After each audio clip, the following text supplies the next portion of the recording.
Yo soy Rodrigo Martín, de la empresa Symbiosis Consultores, y vamos a hablar, en este caso, en este seminario, sobre la ciberseguridad práctica en la administración de la Comunidad de Castilla y León. ¿Vale? Dentro de este ciclo de seminarios, este será el primero, donde vamos a hablar de ciertos puntos a nivel general sobre la ciberseguridad en la administración de la Comunidad de Castilla y León.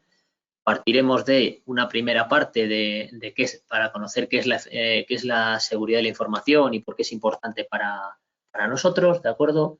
Seguiremos con otra parte también importante, como es la clasificación y el conocimiento de las políticas de seguridad y las normas y condiciones de uso que tenemos en la administración de la Comunidad de Castilla y León.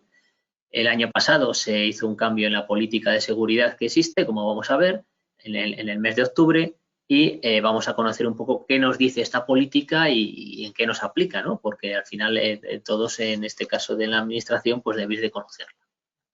Hablaremos también de la organización de la seguridad de la administración, ¿vale? Cómo está organizada la seguridad, cómo está organizada la ciberseguridad, qué entes, qué activos importantes hay, etcétera, etcétera, y para que conozcamos un poco cómo se lleva a cabo esta gestión de la seguridad. Estos puntos veréis que van muy unidos, en general toda la parte de la formación, al Esquema Nacional de Seguridad, que si no lo conocéis en algún momento en la parte de la presentación lo nombraremos a menudo, ¿de acuerdo? Porque digamos que es un poco la base para administraciones públicas del cumplimiento de la garantía de la seguridad de la información, ¿vale? Posteriormente vamos a conocer responsabilidades que tenéis para la protección de activos esenciales. Hay una norma también para condiciones de uso que tenéis que conocer y que es importante que las conozcáis. Y pasaremos luego a la parte de identificar incidentes, actividades, comportamientos sospechosos. ¿Cómo me puedo dar cuenta de que algo no está bien en mi equipo, por ejemplo, o que puede haber un determinado problema? ¿Y qué tengo que hacer para solventar ese problema, o mejor dicho, para que me ayuden a solventarlo? ¿Vale? En esa parte, pues, como sabéis, hay un CAU que nos ayuda y que tenemos que ver cómo es la forma de conectarnos a ellos y cómo es la forma de notificarles estos incidentes. Posteriormente vamos a ver cosas también más prácticas, como es el uso seguro de Internet y de correo electrónico, con unos consejos. Primero vamos en estas partes que vais a ver ahora, vamos a conocer tanto normas que tenemos internamente en Junta de Castilla y León, como la parte de consejos o buenas prácticas que debemos de tener en cuenta, tanto en el uso de Internet como del correo electrónico, ¿vale? Hablaremos luego de la parte de gestión de información y de datos de carácter personal, ya conocido, yo creo que ya conocido por todo, el Reglamento General de Protección de Datos y la Ley Orgánica de Protección de Datos y Garantía de los Derechos Digitales, pero también vamos a conocer diferentes tipos digamos, de gestión de información, de clasificación que tenemos que tener en cuenta a la hora de información documental y que en este sentido pues va a haber también cambios y que debéis de conocer, ¿vale? Vamos a hablar también de soportes, que es importante que tengamos en cuenta, que los conozcamos, qué tipos de soportes hay, cómo podemos protegerles, qué salvaguardas debemos de llevar a cabo. Y, por supuesto, dos de los ejes principales en cuanto a la parte de ciberseguridad a nivel de usuario, como son los dispositivos móviles y cómo proteger la información en los mismos. Todos, o por no decir casi todos o todos, mejor dicho, tenemos ya un dispositivo móvil, quien más, quien menos a lo mejor tiene acceso a cierta información a través del mismo, la información laboral. Entonces, en ese caso, tenemos que tener en cuenta ciertas normas y ciertos consejos, ¿vale? Y por último, pues algo que ya se ha estandarizado, la parte del teletrabajo, pues conoceremos algunas buenas prácticas en el teletrabajo que debemos de tener en cuenta para a nivel usuario actuar de la mejor manera, ¿vale? Entonces, en este caso vamos a empezar con el primer punto, ¿vale? Con la parte de la seguridad de la información y por qué la consideramos importante. Y lo que sí que me gustaría es primero empezar con una definición de la seguridad de la información que yo creo que engloba bastante lo que es, ¿de acuerdo? La seguridad de la información son el conjunto de medidas preventivas y reactivas de las organizaciones y de los sistemas tecnológicos que permiten resguardar la información buscando mantener confidencialidad, integridad y disponibilidad de los datos, ¿vale? Ahí añadiríamos esas tres que veis ahí, son dimensiones de seguridad, lo que se llama seguridad de la información, dimensiones de seguridad, y en las administraciones públicas o en el ENS también añadimos autenticidad y trazabilidad, ¿vale? En este caso, si te das cuenta en esta definición, nos habla de medidas preventivas y reactivas, ¿vale? Digamos que hace unos años o hace venimos de una cultura que era más reactiva y en algunas organizaciones se va manteniendo, pero ya hemos cambiado completamente a una cultura preventiva. Antes a lo mejor se reaccionaba ante un incidente de seguridad o veíamos la seguridad de la información como reaccionar a algo que ha ocurrido y ahora pasamos también a una parte, a una capa de seguridad que es prevenir que algo no ocurra, ¿vale? Que es mucho más efectivo el actuar antes de que ocurra algo que el actuar después, ¿de acuerdo? Entonces, toda esa parte de medidas preventivas y reactivas pueden ser de muchos tipos, pueden ser medidas de seguridad informática, ¿de acuerdo? Pueden ser medidas de seguridad física, pueden ser concienciaciones a usuarios, etcétera, etcétera. Entonces, como veis ahí en el primer punto que os he añadido después, no debemos confundir seguridad informática, ¿vale?, con seguridad de la información. Obviamente hay muchas cosas que están implícitas y que tienen mucho que ver con la seguridad informática, pero la parte de seguridad de la información engloba muchas cosas más, ¿vale? Engloba esa seguridad física, engloba ese cumplimiento de normativas, ¿de acuerdo? Engloba toda esa parte, como decíamos, de normas, etcétera, etcétera, y todo eso está dentro de esa seguridad de la información, ¿vale? Y, por supuesto, hay una parte de seguridad informática en cuanto a comunicaciones, en cuanto a protección de hardware, de software, etcétera, etcétera, ¿vale? Otro aspecto que debemos de tener también en cuenta es que la seguridad 100% pues no existe. Por muchas medidas de seguridad que podamos llegar a poner, puede haber en algún momento algún determinado problema que nos ataque o algún determinado amenaza que bien porque sea nueva o bien porque ha cambiado nos ataque y afecta a nuestra seguridad. Por lo tanto, la seguridad 100% no existe. Lo que procuramos es siempre poner las medidas de seguridad adecuadas de acuerdo a un análisis de riesgos, ver en qué estamos mejor, en qué estamos peor, definir un nivel de riesgo y en base a eso establecer las medidas que consideremos que son más oportunas para nuestra organización. Y luego otro aspecto muy importante y que siempre me gusta recalcar es que no es algo que dependa únicamente del área de informática, ¿de acuerdo? No es algo que dependa únicamente de soporte o de la gente que controla las aplicaciones, que controla el hardware, sino que es algo que depende de toda la organización, ¿de acuerdo? Todos los miembros de nuestra organización, todos los miembros de Junta de Castilla y León, todos los miembros de la administración, debemos de tener siempre en la mente la seguridad informática y tenerlo en cuenta a la hora de trabajar, a la hora de, por ejemplo, recibir un determinado correo electrónico, etcétera, etcétera, ¿vale? Obviamente hay una capa, como hemos dicho, muy importante de seguridad en la parte de gestionar bien los activos y tener que tengan la seguridad adecuada, pero sí que es verdad que por parte también de los usuarios tenemos que poner pues de nuestra parte y gestionar adecuadamente la seguridad de la información, ¿vale? Entonces, partiendo de esta definición de qué es la seguridad de la información, claro, la siguiente pregunta es ¿por qué nos hace falta la seguridad de la información, ¿no? ¿Por qué es tan importante? Seguro que cada vez oís hablar más de la seguridad de la información, no solo internamente a nivel de vuestra organización, sino también externamente, en prensa, noticias que van saliendo, etcétera, etcétera, ¿no? Aquí tenemos algunos ejemplos pues, de ciberataques en caso de administraciones públicas o de ataques a la seguridad de la información que debemos de tener en cuenta, ¿vale? Algunos más antiguos, otros más modernos y que se van un poco reciclando. ¿A qué me refiero con reciclando? Pues que las amenazas nunca son las mismas. Hay algunas que vuelven, pero sí que es verdad que siempre hay amenazas nuevas que debemos de tener en cuenta. Aquí tenemos algunos ejemplos de noticias de periódicos, ¿vale? Relacionados con administraciones públicas, pues ciberataques tanto a servicios de ayuntamientos, un incendio, por ejemplo, que puede producir una destrucción en un centro de datos, en un CPD, y que ahí, pues, si no tenemos las salvaguardas o el plan de continuidad adecuado, puede ser un gran problema para nosotros. Caída global del SEPE, que fue bastante conocido por los famosos ransomware. Ciberataque al INE, a Ministerios de Justicia, Economía y Educación, ciberataques muy sincronizados y cada vez son más preparados, ¿vale? Esta parte de ciberataques ha cambiado bastante en los últimos tiempos. Ya no, sí que se siguen produciendo ciberataques a gran escala, buscando a alguien que caiga, digamos, en esa amenaza, pero sí que es verdad que ahora están mucho más preparados, que hay una parte de ciberataques que está dirigida a ciertos, digamos, objetivos y que se orquesta pues, por grupos bastante organizados, ¿vale? Otros ejemplos, digamos, más recientes, ¿no? Pues con la llegada de la guerra de Ucrania, del conflicto que tenemos ahora mismo activo entre Ucrania y Rusia, si os dais cuenta, ya había noticias en este sentido, pues, de posible efecto contagio de que haya ciberataques, ¿no?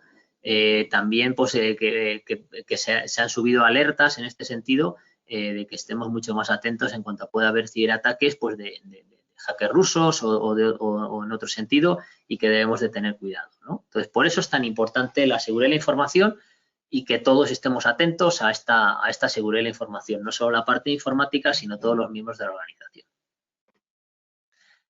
En cuanto a la clasificación de la información, lo habitual, ¿vale? Por cambiar un poco dentro de la seguridad de la información, si os dais cuenta, cuando hablamos de información me diréis, vale, pero no es lo mismo a lo mejor un tipo de información que otra, ¿no?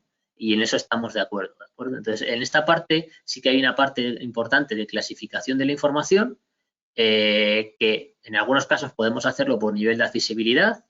Consideramos que en mi organización hay una información confidencial, restringida, de uso interno, o otra que es pública. A nivel de utilidad y funcionalidad, clasificamos la información en base a quién puede entrar a ver esa información. Pues esta información es solo para usuarios de mi organización, esta información es solo para un departamento determinado, por ejemplo, recursos humanos de mi organización, o esta información todos los beneficiarios pueden verla, empresas, proveedores, ¿de acuerdo? O lo podemos clasificar también en base al impacto que tendría un robo, un borrado, una pérdida, un incidente de seguridad, ¿no? En cuanto a esas consecuencias legales, en consecuencias económicas, de no continuidad del negocio o de nuestra propia imagen, ¿vale? Entonces, aquí en este caso, la clasificación de la información a nivel de administraciones públicas, por decirlo así, más que una clasificación de la información, es una categorización de la información, se lleva a cabo en base a los criterios que se nos marca en el Esquema Nacional de Seguridad, ¿vale? Si os dais cuenta, algunos a lo mejor sí que estáis ya informados sobre ello, en este pasado mes de mayo ha aparecido una nueva versión del famoso Esquema Nacional de Seguridad, que deroga el antiguo que teníamos de 2010, y que si os dais cuenta pues ha durado 12 años y que obviamente en 12 años ha cambiado bastante todo lo que es la tecnología, todo lo que es la seguridad de la información y todo eso, sobre todo también las amenazas, etcétera, etcétera, ¿no? Entonces, se ha considerado que se necesitaba una actualización de este Esquema Nacional de Seguridad, y en esta actualización se incluye también una parte de categorización de la información, que encontraremos en su anexo 1, y que en esa parte no es que haya cambiado demasiado a lo que se nos reflejaba en el antiguo Real Decreto 3/2010, pero que sí que debemos de tener en cuenta, ¿vale? Todo responsable de información o servicio de un sistema de información lo que va a hacer es clasificar su información, ¿de acuerdo? Entonces, en base a este anexo 1 y en base también a criterios ya definidos, que no he querido meterme a nivel más teórico en ellos, también por Junta de Castilla y León, se categorizan los sistemas, ¿de acuerdo? Dependiendo de la información que tengan, del impacto que tendría sobre ellos un incidente, cómo iba a afectar al servicio que nosotros estamos prestando. A lo mejor no es lo mismo que tengamos un incidente, un determinado tipo de servicio, que podamos tener una ausencia, una falta, imaginaros, de disponibilidad de un día o de 2 días, en cambio en otro servicio no nos lo podemos permitir y tenemos que tener una disponibilidad prácticamente del 100% o del 99,99%, ¿no? Entonces, aquí en este caso categorizaremos también esa información en base a esto, ¿vale? ¿Qué es lo que se busca con esta categorización? En primer lugar, alcanzar los objetivos previstos. Yo tengo unos objetivos en cuanto a esa confidencialidad de la información, en cuanto a disponibilidad, en cuanto a trazabilidad de quién accede a esa información, en cuanto a integridad, etcétera, etcétera.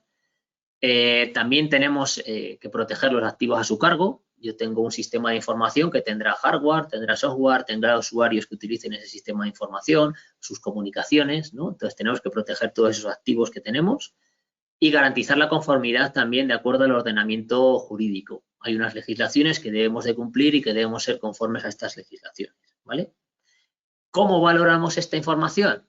Pues si os dais cuenta, la definición de seguridad de la información ya mencionaba 3 de estas dimensiones de seguridad: la confidencialidad, la integridad y la disponibilidad, y añadimos otras 2 más: la trazabilidad y la autenticidad, ¿vale? En base a estas 5 dimensiones de seguridad, los responsables de la información y el responsable de servicio, luego veremos esa clasificación, quién son responsables de información y quién es responsable de servicios. En los sistemas de información de los que son responsables harán esa valoración, ¿vale? ¿En base a qué premisas? Pues aquí obviamente hay unas fichas ya más preparadas y que se baja a más bajo nivel, pero el Esquema Nacional de Seguridad en cuanto a clasificación de la información nos habla de un nivel bajo, un nivel básico, mejor dicho, un nivel medio y un nivel alto. Cuando consideramos que un incidente de seguridad tiene un perjuicio limitado sobre las funciones de la organización, sobre los individuos afectados y sobre los propios activos, consideramos que estaríamos en una clasificación de nivel básico. Un nivel medio sería un perjuicio grave sobre las funciones de la organización, activos o de los afectados, ¿de acuerdo? Y un nivel alto sería un perjuicio muy grave, ¿vale? Aquí en este sentido sí que obviamente hay guías por parte del CCN, que es que un poco nos asesora, sobre todo en cuanto al Esquema Nacional de Seguridad, y también guías por parte de la propia Junta para hacer esta valoración y esta clasificación esta categorización de la información, ¿de acuerdo? Entonces, en base a todo esto, los responsables serán los que clasifiquen, ¿vale? Y en base a estas dimensiones de seguridad, ¿vale? Puede que una dimensión de seguridad, como vamos a ver, sea de nivel básico, otra de nivel medio, otra de nivel básico, etcétera, etcétera. Lo que ocurrirá es que en base a esto, el sistema de información tendrá el nivel mayor que hayamos categorizado la mayor dimensión de seguridad. Si en un caso tenemos, imaginaros, todos básicos menos disponibilidad, que es nivel medio, el sistema de información será de nivel medio. ¿De acuerdo? Entonces, en base a todo esto, una vez que hemos categorizado el sistema de información, hemos hecho esa clasificación, esa categorización, en base a esas dimensiones de seguridad, el Esquema Nacional de Seguridad nos marca unas medidas de seguridad, que obviamente serán más estrictas o tienen más requisitos, llamémoslo así, cuanto más alto sea esa categorización. A nivel básico tendremos unas medidas de seguridad, a nivel medio tendremos esas medidas de seguridad a nivel básico y otras más extraordinarias, y a nivel alto, pues las que teníamos a nivel medio y algunas más, ¿de acuerdo? Entonces, en base a esta parte, tenemos ahí esa categorización de la información, que es fundamental y muy importante para cualquier organización, ¿vale? Porque nos va a marcar la base de las medidas de seguridad que yo tengo que tener en el sistema de información que yo manejo, ¿vale? Una vez que hemos visto un poco qué es la seguridad de la información, ¿de acuerdo? Habéis visto esa parte de definición, de esa categorización de la información que considero que era importante que conocieseis, y en base a eso vamos a poner esas medidas de seguridad. Seguimos avanzando y vamos a conocer la política de la seguridad y las normas y condiciones de uso, ¿vale? Si os dais cuenta, es bastante reciente, no tanto como el ES, que es del mes pasado, ¿no? Pero en este caso, la política de seguridad y las normas y condiciones de uso la tenemos desde 2021, desde el año pasado. Se hizo una nueva política de seguridad y la información y protección de datos de la Administración de la Comunidad de Castilla y León, que si os dais cuenta tiene ahí 30 de septiembre la fecha, ¿vale? Y en este caso la vais a conocer como PSI-PD, Política de Seguridad, Información y Protección de Datos, y que nos marca algunas cosas que tenemos que conocer, ¿vale? He ido un poco diferenciando algunas de los aspectos que tienen esta política, pero sí que es recomendable, obviamente, que en todo caso, como usuarios que sois, pues que la conozcáis más a fondo y que si en un momento dado le dais una lectura, pues mucho mejor, ¿de acuerdo? Porque es necesario que la conozcáis, ¿vale? ¿Por qué se necesitaba una nueva política? Bueno, pues partíamos de una política de seguridad de la información que tengo que decir que era bastante completa, pero obviamente desde que se publicó esa política pues ha habido diferentes cambios. Cambios pues en cuanto a legislación, por ejemplo, el Reglamento General de Protección de Datos, la Ley Orgánica de Protección de Datos y Garantía de los Derechos Digitales como nuevas normativas que se tenían, la Ley 39 de 2015, la Ley 40 también 2015, ¿de acuerdo?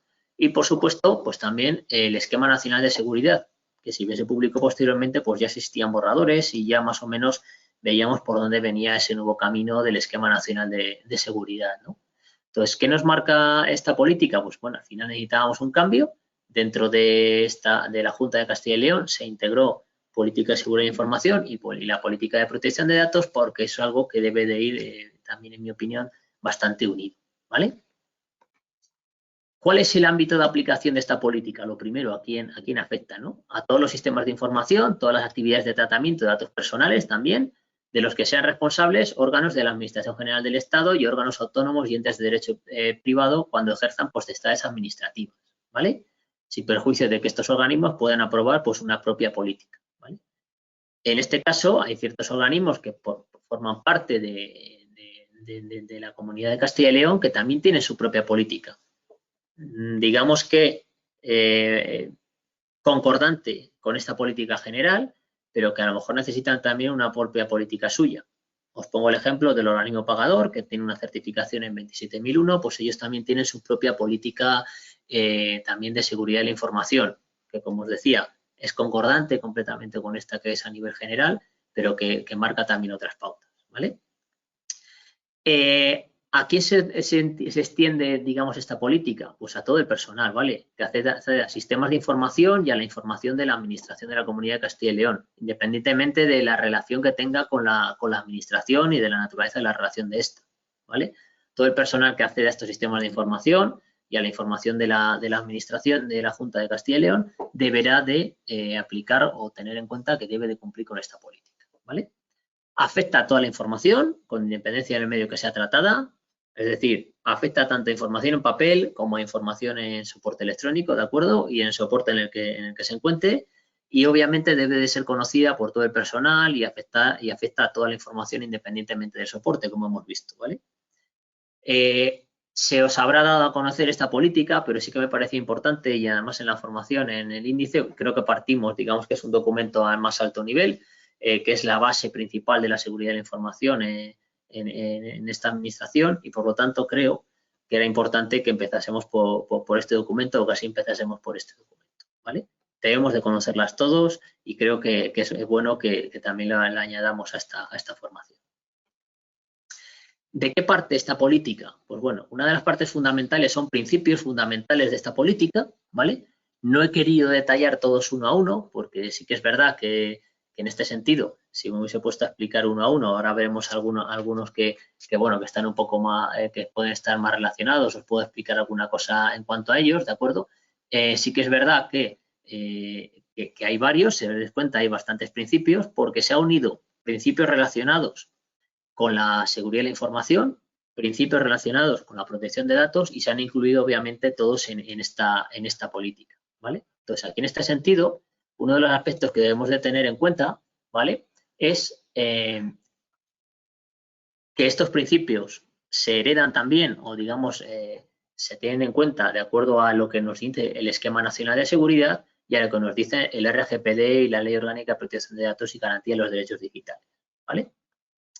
Nos habla de que en cuanto a los principios, porque veáis cómo engloba esta seguridad a toda la administración, se nos habla en cuanto a estos principios de alcance estratégico, en muchos casos, pues de esa parte de que la seguridad de la información se debe tener en cuenta a nivel directivo, a nivel de lo que vayamos a hacer en cuanto a esa protección de datos que esté integrado en decisiones estratégicas de la organización, que debe ser una seguridad integral, que tiene que ser planificada, un proceso integral dentro de toda la organización, donde se tengan en cuenta tanto elementos técnicos como humanos, como materiales, procedimientos, organización, etcétera, etcétera, ¿vale?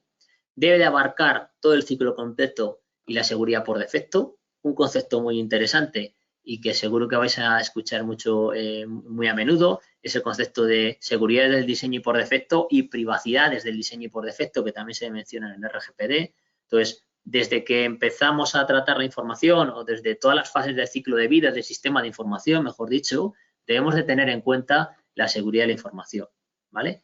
Desde que empezamos a imaginaros hacer también un desarrollo, habrá que tener en cuenta la seguridad por defecto para luego tenerlo bien aplicado, por ejemplo, ¿vale?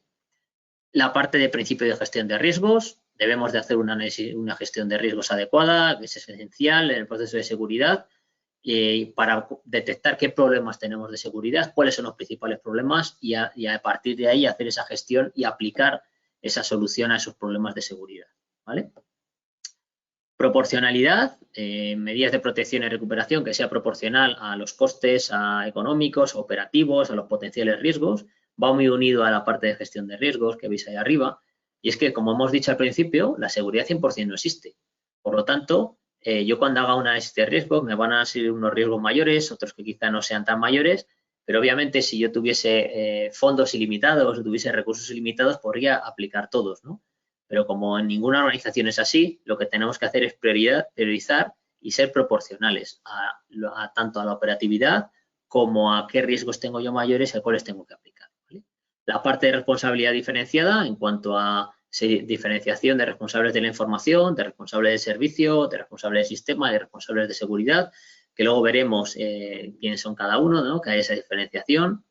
Responsabilidad proactiva, ¿vale? En cuanto a la parte de de aplicar medidas técnicas y organizativas adecuadas para garantizar el tratamiento de la información que sea conforme a la normativa, ¿de acuerdo? Tanto europea como nacional, ¿de acuerdo? La legitimación en el tratamiento de datos personales, y aquí ya empezaríamos un poco con todos en la parte responsable proactiva también, claro. Empezaríamos con todos esos principios que nos marca el RGPD, ¿vale? Que tratemos los datos de acuerdo a una legitimación adecuada, que sean lícitos, leales y transparentes, que seamos transparentes en el tratamiento de datos de carácter personal, que lo utilicemos para una finalidad limitada, tenemos una finalidad para el tratamiento de datos personales o en un determinado sistema de información, lo tenemos que utilizar para esa finalidad, minimización de los datos, integridad y calidad de los datos, limitación de plazo de conservación, cuánto tiempo tengo yo que conservar esa información y si luego lo tengo que conservar más tiempo por ser datos históricos, estadísticos, científicos, o en este caso solo debería de tenerlo ese tiempo determinado y no debo extenderlo más, confidencialidad obviamente, principio de profesionalidad, prevención, disponibilidad y recuperación, ¿de acuerdo? En cuanto a planes de acción y líneas de trabajo específicas orientadas a prevenir los fraudes, los incumplimientos, incidentes relacionados con la seguridad, ¿de acuerdo? Y que tengamos un nivel de disponibilidad adecuado tanto para los archivos como para la recuperación ante cualquier contingencia, ¿vale? El principio de revisión periódica de medidas de seguridad y, por supuesto, el principio de exactitud, ¿vale? Que los datos personales sean exactos y actualizados cuando sea necesario, ¿vale? Entonces, si os dais cuenta, partimos de una base de unos determinados principios que son bastante generales, pero que son también bastante amplios y que han sido tomados de los principios de seguridad que tenemos y que muchos están muy relacionados con el Esquema Nacional de Seguridad y también de los que nos marcan el RGPD o la LOPDGD, ¿vale?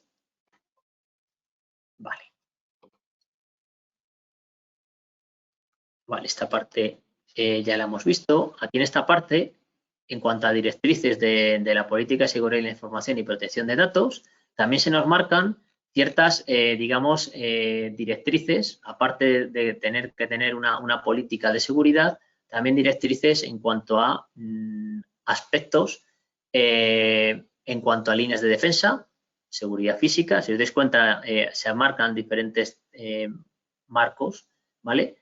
Líneas de defensa en cuanto a que se tenga una estrategia de protección constituida por varias capas de seguridad. Debemos de procurar que si una capa de seguridad falla, se pueda activar la siguiente o tengamos otra activada, ¿de acuerdo? En cuanto a seguridad física, pues que estemos en áreas seguras, que tengamos una seguridad en nuestras instalaciones, obviamente, controles de acceso, que únicamente acceda a la información que tiene que acceder a la misma, la parte de gestión de activos de la información, ¿de acuerdo? De registros de actividades, en el sentido de la parte, obviamente, de la actividad relacionada por las personas usuarias, deberá ser registrada, objeto de verificar y auditar el buen uso de la información. Al final tenemos que tener esa parte, digamos, de también monitorización o de registro de actividad para poder tirar de ella en caso de que haya ocurrido algo, pues qué es lo que ha podido ocurrir y analizar ese incidente posible que hayamos podido tener. Seguridad ligada, obviamente, también al personal, en este caso, en mecanismos para que cualquier persona debidamente autorizada, obviamente, pues acceda a los activos, conozca sus responsabilidades, etcétera, etcétera. La gestión de incidentes de seguridad, que luego veremos en un punto más específico. La protección de las comunicaciones, obviamente, que es fundamental. Pues la información que se transmite a través de redes de comunicaciones, que se transmita de una forma segura, ¿de acuerdo? Es una parte que tenemos que tener muy en cuenta.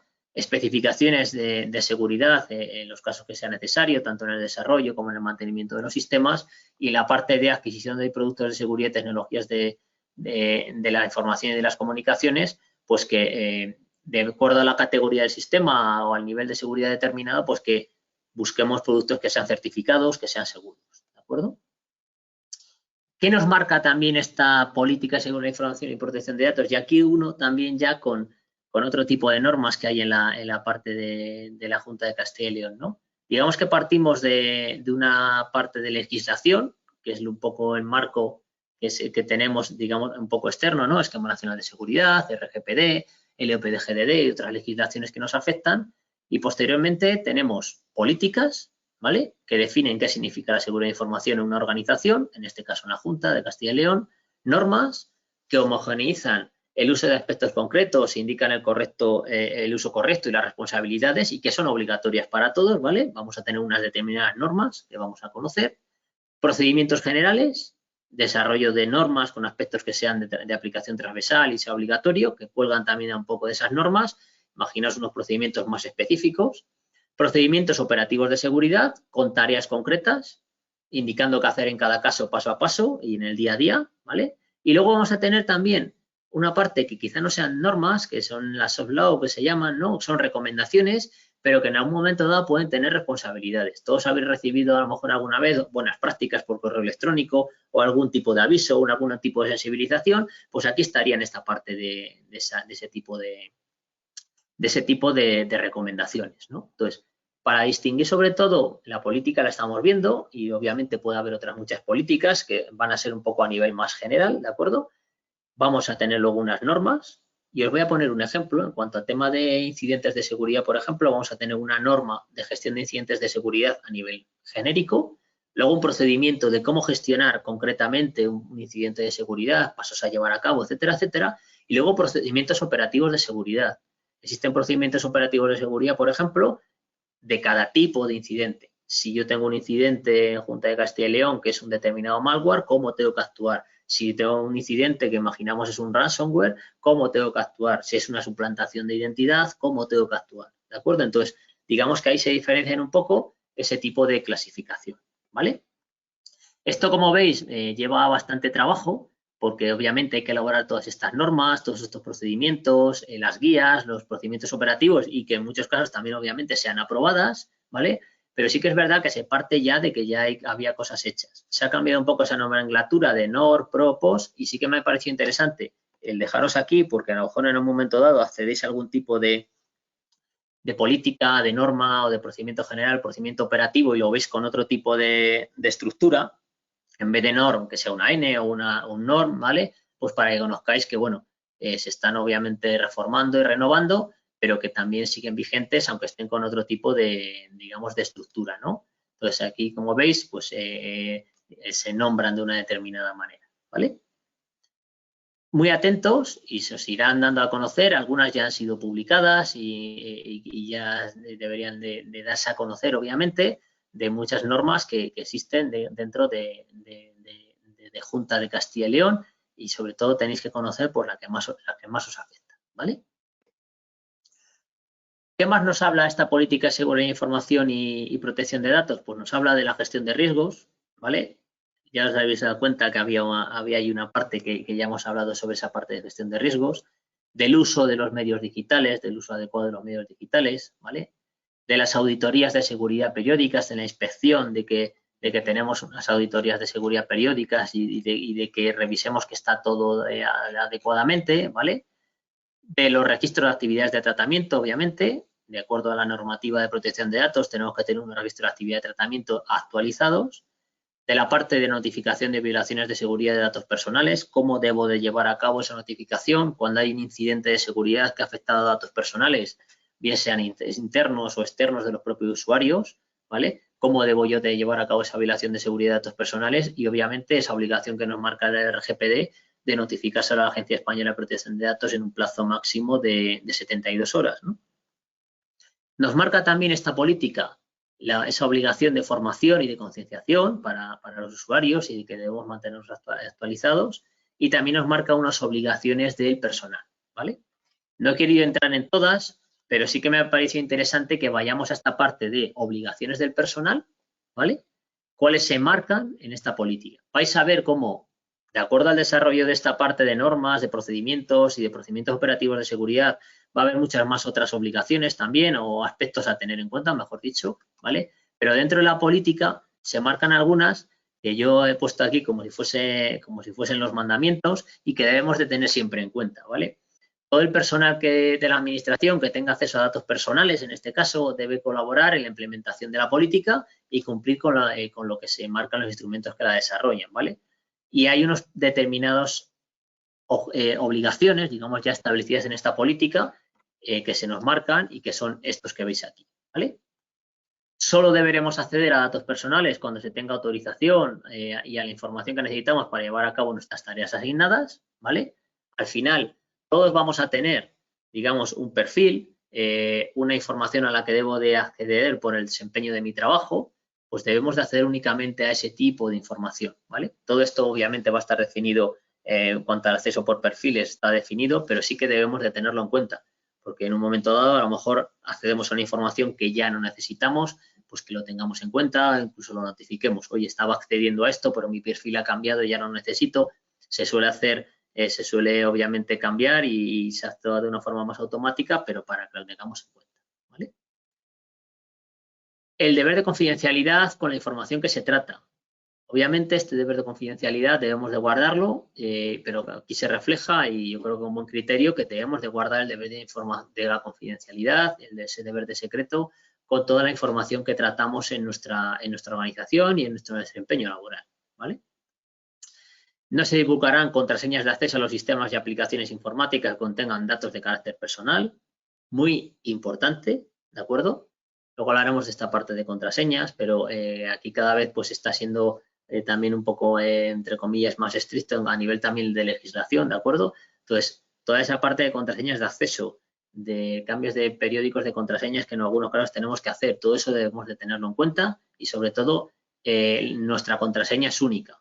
Hemos oído hablar ahí de trazabilidad, si mi contraseña la conoce mucha gente, al final cuando alguien investiga un incidente de seguridad, si es que ocurre, veremos cómo a través de esa trazabilidad nos va a llevar a ese usuario y ese usuario no debería de haber compartido su contraseña. Entonces, la contraseña es confidencial también, no debemos de divulgarlas y en la medida de lo posible llevar a cabo un equilibrio entre la complejidad de la contraseña y que se nos permita recordarla, ¿de acuerdo? Que no tengamos que ir apuntándola por lugares que pueda ser accedido por terceros y que pongamos en riesgo la seguridad de los sistemas y de las aplicaciones. Tenemos también una custodia con la diligencia de los documentos de soporte en papel. No olvidamos el soporte en papel, no olvidamos la documentación en papel que tenga datos personales o información confidencial de la organización. Hay que custodiarlo adecuadamente. Yo como usuario, obviamente, voy a estar trabajando a lo mejor con documentos en papel en un momento dado que van a estar en mi mesa y que tengo que custodiarlos adecuadamente, ¿de acuerdo? Si luego tenemos el lugar adecuado para guardarlo en un armario con llave, etcétera, etcétera, o para esa gestión, mucho mejor, ¿vale? Solicitar las autorizaciones necesarias para grabar en dispositivos portátiles o tratar fuera de las dependencias administrativas los datos personales. Cuando yo tengo que guardar una determinada información en un equipo que no va a estar en los servidores, no va a estar en la parte organizativa, en esa parte de la organización, tenemos que tener en cuenta que hay que solicitar esa autorización previa, ¿de acuerdo? Además que si lo vamos a tratar fuera de las dependencias administrativas, pues también habrá que solicitar esa autorización, ¿vale? Y no utilizar con fines diferentes a los propios del servicio los medios digitales puestos a nuestra disposición. Al final, los medios que se ponen a nuestra disposición, tanto el equipo, las comunicaciones, etcétera, etcétera, son para un uso profesional, ¿vale? Entonces, no debemos de utilizarlo para otros usos que no estén ahí autorizados, ¿vale? ¿Cómo se organiza todo esto? ¿Vale? Diréis, bueno, hemos visto un poco qué nos dice la política y esta parte también está integrada en la política, ¿vale? Pero que he querido sacarlo fuera porque lo considero de bastante relevancia, ¿vale? Al final, para organizar la seguridad y la información en la administración de la Comunidad de Castilla y León, digamos que se ha creado esa parte de organigrama, también obligados obviamente por lo que nos marca el Esquema Nacional de Seguridad y que se nos indica muchos aspectos a tener en cuenta y en cuanto a responsables, sobre todo, ¿vale? Entonces, aquí en esta parte se ha integrado en esta política también. Veamos cómo un poco se organiza, ¿vale? El marco organizativo de esta política, pues tenemos por una parte la Consejería competente en materia de seguridad y la información, que ahora mismo sería la de movilidad y transformación digital, pues a través de la Dirección General de Telecomunicaciones tiene atribuida esta materia y lleva a cabo la parte de facultades relativas a seguridad de información, datos personales, que le atribuye la normativa. La parte de la Consejería competente en coordinación y cumplimiento de la normativa de protección de datos personales, que sería en este caso Consejería de Presidencia, y a través del centro directivo que tendrá atribuida esta materia, se llevará a cabo facultades relativas a seguridad de información y datos personales que les marque la normativa. Y también hay un Comité de Seguridad de la Información, si os sirve para recordarlo mejor, he dejado ahí las siglas CSI, ¿de acuerdo?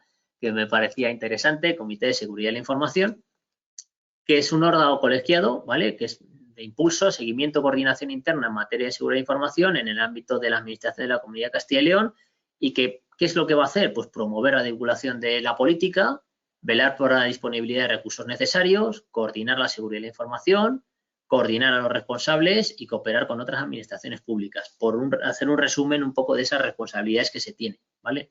Este Comité de Seguridad de Información se reunirá periódicamente, en este caso creo que tienen la obligación de reunirse al menos 2 veces al año, pero obviamente también, si ocurre, imaginaros, un incidente de seguridad, también se tendrán que reunir para ver qué es qué acciones hay que llevar a cabo, un incidente grave de seguridad, por poner un ejemplo, ¿vale? Entonces, dentro de estos comités de seguridad se podrán tratar varios temas relacionados con seguridad de la información, pero sobre todo a nivel de coordinación, ¿vale? De coordinación también de esos responsables que vamos a ver ahora y también de cooperación.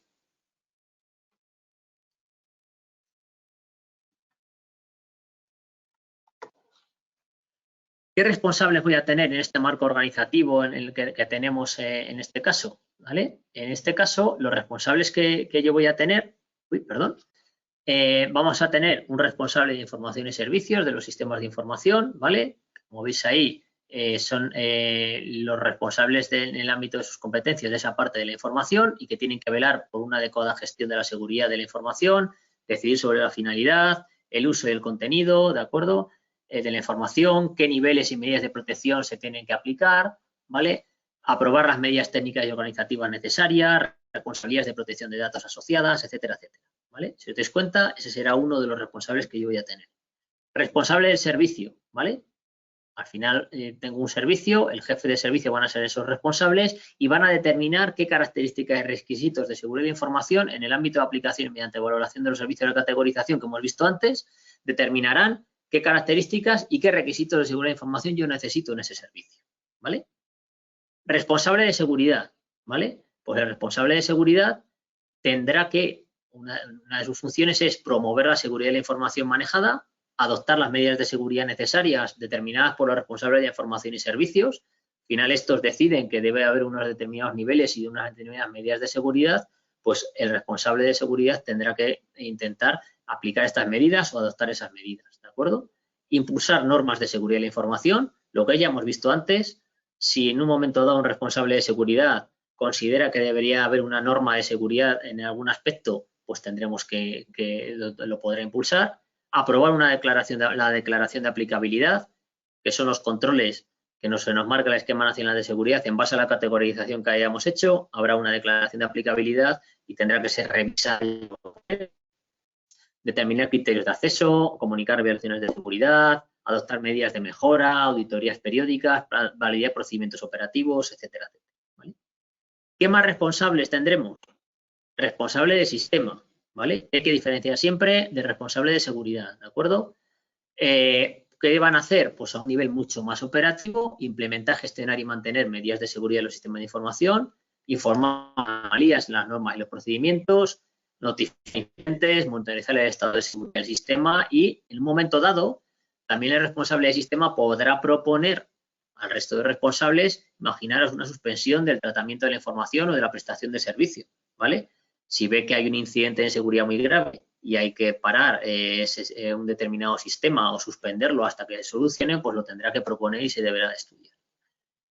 Por último, y no menos importante, el delegado de protección de datos, ¿vale? En cada consejería hay un delegado de protección de datos y en algunas, obviamente, en algunas organizaciones, y como ya sabéis, pues es un poco responsable de esa parte de gestión o de velar por el cumplimiento de la protección de datos, ¿vale? ¿Cómo se organiza todo esto? ¿Cómo se organizan todos estos responsables? Pues es hecho un pequeño esquema que yo creo que se entiende mucho mejor, porque al final tenemos ahí varios responsables, pero en este caso puede ser un poco más lioso que tiene que hacer cada uno. Y este esquema, si os dais cuenta, está pintado un poco a nivel de gobierno, así que vamos a continuar con la parte de responsabilidades de usuarios, ¿vale? Para la protección de activos esenciales. En este caso, tenemos que tener en cuenta que la seguridad de información, creo que lo vais entendiendo a lo largo de todo el curso, ¿no? La seguridad de información es en una organización es cosa de todos, ¿vale? De todos los miembros de la organización. Y por ello, pues se han definido una norma que marca estas condiciones de uso y de los sistemas de información que debemos todos conocer, ¿vale? Esta norma ya está aprobada. Si yo mal no recuerdo, así en el mes de marzo, abril es cuando salió, ¿de acuerdo? Entonces, en este caso, en marzo, perdón, confirmo que es en el mes de marzo, ¿vale? Es cuando salió. y todos debemos de conocerla. Entonces, me parece interesante como usuarios que conozcáis esas condiciones, digamos, de uso, ¿vale? ¿Qué es lo que tenemos aquí? ¿Veis? Si os dais cuenta aquí, publicada el 20 de abril, sustituye ¿vale? Entonces, en este caso, si queréis buscarla, es este código de norma para que la tengáis en cuenta, ¿vale? ¿Qué es esta norma de condiciones de uso? Pues es la norma que describe las condiciones de uso de los sistemas de la Administración de la Comunidad de Castilla y León, ¿vale? ¿Vale? Y en este caso, disculpad un segundo, vale. La Administración de Castilla y León, de acuerdo a lo recogido en el Esquema Nacional de Seguridad, ¿vale? ¿Cuál es el objetivo? Establecer el uso correcto de los sistemas de información, servicios e instalaciones, lo que considera uso indebido y lo que responsabilidad del personal respecto al cumplimiento de esta norma, ¿vale? Esta norma es muy importante porque además, como se referencia ahí arriba, también es una obligación, el tener una normativa de este tipo es una obligación del Esquema Nacional de Seguridad, ¿vale? Entonces, en este caso, todo el personal que de forma permanente o eventual presta los servicios en la Administración de la Comunidad de Castilla y León, incluso los proveedores externos, ¿de acuerdo? Cuando sean usuarios del sistema de información deberán de cumplir con esta norma y deberán de conocerla, ¿vale? ¿Qué se nos marca también? Y un aspecto muy relevante, sobre todo si elaboráis pliegos o participáis en contratación, en caso de los que los usuarios en los pliegos de contratos deberán contemplarse la obligación de aceptar la norma y condiciones de uso, ¿vale? Si vamos a sacar un pliego en el que va a haber usuarios que van a acceder a los sistemas de información, etcétera, etcétera, deberá de quedar reflejado que los usuarios que vayan a participar o vayan a acceder a esta información tienen que aceptar, digamos, esta parte de norma de condiciones de uso, ¿vale? ¿Cuáles son los principios generales?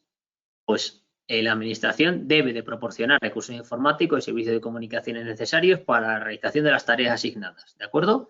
Necesitamos unos recursos para poder llevar a cabo nuestro desempeño laboral y lo debe de proporcionar la Administración. ¿Cuál es otro de los principios generales? Se debe dar un uso profesional y está prohibido los usos personales o privados, ¿vale? Ya lo anticipábamos un poco en la parte de política, pero debemos tener en cuenta que los recursos, digamos, son de la organización y que son para un uso profesional, ¿vale? Prohibición de actividades que pretenden comprometer, evitar o dificultar actuaciones de protección de sistemas de información. Tener en cuenta qué es lo que hacemos con nuestros recursos que han sido asignados y mucho cuidado, pues que puedan comprometer o evitar o dificultar la protección, ¿vale? Imaginaos que tenemos activado un antivirus y lo queremos desactivar o lo desactivamos porque quiero acceder o utilizar determinada herramienta. Eso puede comprometer nuestra seguridad, ¿vale? Os pongo ese ejemplo como podría ser otro. Uso eficiente y seguro de los sistemas de información, prohibiendo esas actividades que comprometan el rendimiento de la seguridad, muy importante. Debemos de tener en cuenta, obviamente, la eficiencia a la hora de utilizar los sistemas de información. Si hay algún tipo de actividad que nos disminuya el rendimiento, que nos ponga en peligro la seguridad, tendremos que evitarlo, ¿vale? Y a la finalización de la relación del usuario, pues debe devolver los recursos informáticos y de comunicaciones y se deberán de eliminar las cuentas y accesos asignados, ¿vale?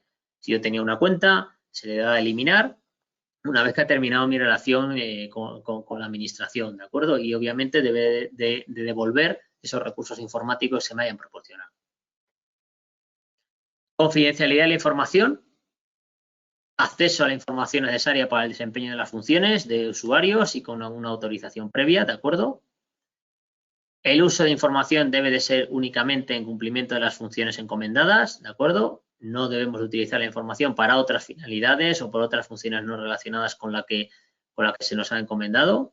Evitar almacenar información sensible o confidencial en medios desatendidos o dejar visible esta información sin atención. Muy relevante esto en cuanto a si tenemos imaginados soportes que saquemos fuera de la organización o si estamos imaginados de cara al público y trabajamos con documentos en papel o con otro tipo de soportes y en un momento dado nos vamos a ausentar, etcétera, etcétera. Mucho cuidado y siempre proteger este tipo de recursos. Y obviamente el cumplimiento de la normativa de protección de datos personales, que también nos referencia y nos marca esa confidencialidad de la información. En cuanto a incidentes de seguridad, no me quiero detener mucho porque lo vamos a ver en el punto siguiente, ¿vale? Pero debemos de tener en cuenta, en cuanto a esta parte de incidentes de seguridad, que cuando un usuario detecta una anomalía, un incidente de seguridad que pueda comprometer el buen uso o el funcionamiento de los sistemas, deberá de notificarlo inmediatamente. Esto está dentro de esas condiciones de uso. Deberá de ponerse en contacto con el CAU o con el centro de servicio especializado que se habilita, en este caso es el CAU, ¿vale? E indicar que, oye, que tengo un problema o que creo que hay un incidente de seguridad, ¿vale? O que algo me está funcionando mal, luego se decidirá si es un incidente o no, ¿no? Pero para eso tenemos de notificárselo al CAU. Luego, como os digo, vamos a profundizar un poco más en esta parte y lo conoceremos mejor. Si afectan a datos de carácter personal, estos incidentes, hay un incidente de seguridad que está confirmado y afecta a datos de carácter personal, ¿vale? Pues se deberá notificar no solo al CAU, sino que el responsable de tratamiento, es decir, la Junta de Castilla y León, no yo como usuario, sino la Junta de Castilla y León, tendrá que notificárselo a la Agencia Española de Protección de Datos, ¿vale? Siempre se evalúa previamente el tipo de incidente en el que nos estamos enfrentando. Si va a causar unos daños o perjuicios a las personas, se deberá de notificar a la Agencia Española de Protección de Datos. Ahí en este caso no lo vamos a ver, pero la agencia sí que tiene, digamos, como una herramienta o una aplicación en su página web, donde dependiendo del tipo de incidente vamos indicando lo que ha ocurrido y nos indica si hay que notificarlo o no hay que notificarlo, ¿vale? Y muy relevante, porque así lo dice también la normativa de protección de datos, si a estos daños son graves, esta brecha o este incidente de seguridad también tiene que ser notificado a los usuarios, ¿vale? Aquí debemos de tener en cuenta y siempre de tener en cuenta un aspecto muy importante. El usuario final es el propietario de los datos y si lo hemos puesto en peligro debemos de notificárselo al propio usuario, ¿no? Entonces, en este sentido, cuando hay una brecha o un incidente de seguridad, pues tiene que ser comunicado a ese interesado, ¿vale? En cuanto al uso de los recursos informáticos y de las comunicaciones, ¿vale? Tenemos una responsabilidad de custodia, obviamente tenemos unos recursos informáticos, tendremos que custodiarlos adecuadamente y tenemos que hacer un uso eficiente, que va un poco en la línea de lo que ya hemos visto, ¿vale? ¿Qué se nos marca? ¿No? ¿Qué obligaciones tenemos en estas condiciones de uso? Puesto de trabajo despejado y pantalla limpia, que se suele llamar, ¿de acuerdo? Si yo tengo una mesa en mi puesto de trabajo que esté despejado, obviamente cuando estamos trabajando seguramente esté más removido todo, tenemos más documentos de trabajo, pero que luego quede limpio antes de irnos, ¿vale? Y bien organizado. Salvapantallas si está disponible, si lo tenemos disponible, el poder activar el salvapantallas en mi ausencia. Salgo un momento de mi despacho, salgo un momento, me ausento de mi puesto de trabajo, tendré que activar ese salvapantallas para evitar que haya visualizaciones no autorizadas. Bloqueo de la sesión del usuario en el dispositivo apagado en ausencias prolongadas. Si veo que como usuario me voy a ir o imaginamos salimos a tomar un café, etcétera, etcétera, pues tenemos que bloquear el equipo. Verificar la ausencia de virus en ficheros o soportes extraíbles autorizados y adjuntos de mail. Si yo voy a introducir un determinado USB porque me traen un determinado archivo, verificar que no tenemos ningún virus o que no nos va a introducir ningún virus y también con los adjuntos de los mails, ¿vale? Esto es algo importante porque recibimos seguramente bastante información y bastante archivos por mail y aunque el propio correo electrónico tiene protecciones activadas, pues también tenemos que hacer esa verificación a ser posible en la mayoría de los casos, ¿vale? Evitar almacenamiento de información en el disco local, ¿vale? Para eso están las redes de trabajo compartidas, para eso están los espacios compartidos, o sea que debemos de evitar el almacenarlo en el disco local, ¿eh? Además, no sé muy bien a ciencia cierta qué política tenéis de copias de seguridad, pero posiblemente no se haga copia de seguridad de todos vuestros equipos individualmente, por lo tanto debemos de guardarlo en esa parte, en esos adjuntos o en esos redes de trabajo compartidos para tenerlos, haya una mayor seguridad, ¿vale? Intercambio de ficheros a través de las unidades de red adecuadas que veíamos antes, siempre que sea posible. Luego veremos también otros medios que tenéis y que también son bastante seguros o son seguros, ¿vale? El uso de impresoras de red compartidas, asegurando que enviamos la información a ese dispositivo y permanece el menor tiempo posible en estas, ¿vale? Uso de dispositivos particulares tiene que estar previamente autorizado por la Administración de la Comunidad de Castilla y León y los testes de usuario o cambios de funciones pues tendrán que ser también comunicados pues, a través del CAU, ¿de acuerdo? Para ver si ante un cambio de funciones vamos a tener los mismos permisos de accesos o tenemos que tener otros diferentes, ¿vale? En cuanto a la instalación y configuración de recursos informáticos y comunicaciones, muy importante, no debebemos de disponer de permisos de administrador, ¿vale? Salvo autorización de algunas determinadas unidades.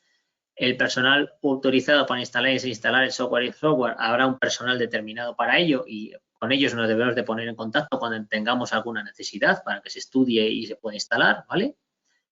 Tenemos obviamente prohibido alterar esos componentes lógicos y físicos de los recursos informáticos y de las comunicaciones, y también se prohíbe el uso de aplicaciones o herramientas para descarga e intercambio de archivos, ¿vale? Salvo los autorizados por Junta de Castilla y León, que vais a ver cómo sí que tenéis una herramienta en este sentido. En cuanto a dispositivos móviles, medidas para evitar el robo, el uso inadecuado o la pérdida, ¿vale? Obviamente, sobre todo en la parte de dispositivos móviles, si tenemos uno autorizado por Junta de Castilla y León, va a salir a lo mejor más habitualmente fuera de las instalaciones, tenemos un mayor peligro de robo o de pérdida, ¿de acuerdo? Entonces, en caso de que haya ese robo o esa pérdida, se tiene que notificar inmediatamente al CAU, luego veremos los medios, a lo mejor no podemos hacerlo a través de su herramienta, pero sí que hay un teléfono y podemos notificar, ¿vale? Y se devolverá obviamente este dispositivo móvil cuando se modifiquen las circunstancias que originaron la asignación.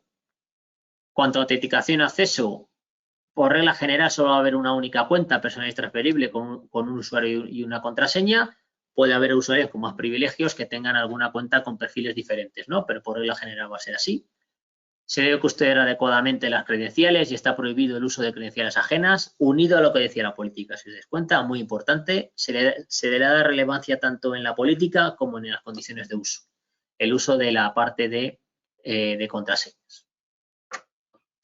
El acceso por terceras personas solo se pone con autorización previa y autorizado por el responsable del sistema de información. Y, como hemos dicho al principio, deberán de cumplir con las normas de condiciones de uso. Si tengo alguien contrato externo y que va a acceder a la información, tiene que cumplir con esta norma de condiciones de uso, ¿vale? La parte de acceso remoto, cada vez más común, sobre todo para el que tiene autorizado teletrabajo y como venimos de esta parte de la pandemia, ¿vale? Pues tendremos que utilizar conexiones de red de confianza, evitando redes abiertas, vigilar los equipos para accesos no autorizados o no deseados o robos, ¿de acuerdo? Depende de dónde estemos. Limitar el acceso al mínimo privilegio, de acceso remoto al mínimo privilegio imprescindible. Esta es una de las partes que también nos marca el ENS. Si yo me conecto a acceso remoto, ¿a qué necesito yo acceder? ¿Vale? Bloquear el puesto de trabajo o finalizar el acceso remoto si yo me ausento. Esta parte es importante, ¿de acuerdo? Y mantener el equipo actualizado. Y en cuanto a la parte de salidas de información, está prohibida la salida de información si no está categorizada como pública en soportes externos que no estén autorizados por el responsable de la información. En caso de que tenga que salir, tendrá que ser un dispositivo cifrado, ¿vale? No está autorizado el uso de CDs, DVDs, USBs. Deberemos de tener una autorización previa. En el caso de que sea información pública, imaginamos la que se ha perdido, pues no hace falta que se notifique como incidencia, pero sí que obviamente tenemos que salvaguardarla igualmente, ¿vale? Cuando vaya a ser reutilizado un soporte, pues se tratará previamente para digamos, formatear a lo mejor la información que pueda contener, etcétera, etcétera, y no se considera salida la información la parte de almacenamiento en cloud por parte de la administración. En cuanto al acceso a Internet y herramientas de colaboración, pues bueno, tenemos que tener una autorización previa y solo a los medios dispuestos por la administración. Tendremos unos perfiles de acceso y unas restricciones de acceso a algunas determinadas páginas web. Para eso hay un control. Se tendrá en cuenta páginas web a las que están autorizadas y otras que no. También habrá unos navegadores autorizados y configurados por la administración. Prohibido el acceso a contenidos ilegales, ofensivos o atentatorios, como es normal. Prohibido la descarga y la compartición de contenidos que vulneran la legislación. Y el uso de cualquier dispositivo de comunicaciones con acceso alternativo a Internet, pues tendrá una previa asignación y una autorización, ¿vale? Medidas del uso del correo corporativo, ¿vale? Pues tendremos una dirección de correo individual asociada a la cuenta de usuario, ¿vale? Responsable del correo y las actividades relacionadas es el propio usuario, obviamente. Se tendrán clientes de correo autorizados por la Administración de la Comunidad de Castilla y León y se evitarán correos con adjuntos de gran tamaño o con correos masivos, ¿vale? Para eso tenemos diferentes tipos de herramientas. Prohibido el envío de correos con información sensible y confidencial sin proteger y también el reenvío automático de correo corporativo a cuentas externas, ¿vale? Toda esta parte importante porque al final, como usuarios, posiblemente el correo corporativo es algo de lo que se suele utilizar bastante a menudo, ¿vale? Entonces, en este caso, muy importante todos estos tipos de medidas. Somos responsables del uso del correo, ¿vale? De las actividades que realicemos en él. obviamente usos autorizados únicamente, clientes de correo únicamente autorizados y cuidado con el envío de información de gran tamaño o envíos masivos, ¿vale? La parte de monitorización, el registro de análisis que permitan detectar incidencias, habrá una monitorización en ese sentido, siempre cumpliendo con la legislación y sin poner en riesgo la seguridad y la protección de datos de los usuarios, pero sí que hay una monitorización, ¿vale? Se deberán de llevar a cabo formación y concienciación a usuarios y, además, por lo que lo tengamos en cuenta, obviamente, ante un incidente de seguridad, un incumplimiento de las medidas, pues puede haber un régimen disciplinario para empleados públicos o de conformidad a la legislación prevista en cada momento, ¿no? Entonces, si hay un riesgo de manifiesto grave para la seguridad y la eficiencia de los sistemas, pues como para la confidencialidad, pues se pueden también tomar medidas cautelares adecuadas, ¿no? Lo que veíamos antes de que el responsable de sistemas, imaginaos en un sistema, diga, oye, vamos a parar este sistema porque hay un riesgo grave, ¿no? Pero también tener en cuenta la parte de régimen disciplinario. Eso es lo que nos marca la parte de condiciones de uso a nivel un poco general, ¿de acuerdo? Para que lo tengáis en cuenta, ¿vale? Si os dais cuenta, ha dado un repaso un poco a todas nuestras propias responsabilidades y a los diferentes recursos, al correo, a soportes, a las comunicaciones, a la conexión a Internet, etcétera, etcétera. Y ahora vamos a profundizar en algunas otras un poco más concretas. Incidentes de seguridad, que también veíais que ya estaba un poco nombrado en este caso. ¿Qué es un incidente de seguridad? Pues esta definición nos indica que un incidente de seguridad en un sistema de información es cualquier situación o eventualidad en la que pueda haberse amenazada la información y pueda, en consecuencia, dar lugar a una degradación o pérdida de la confidencialidad, integridad, disponibilidad, autenticidad o trazabilidad, ¿vale? Siempre presentes las dimensiones de seguridad, si os dais cuenta, ¿vale? Pues algo que ocurra, un evento que ocurra, que nos vea, que amenace la información, que amenace nuestro servicio, etcétera, etcétera, y que pueda degradar en alguno de esos sentidos, que ponen una pérdida de confidencialidad, en una pérdida de disponibilidad, una pérdida de integridad de la información, etcétera, etcétera, ¿vale? ¿Cómo actuamos o cómo vamos a hacer esta gestión o cómo identificamos estos incidentes?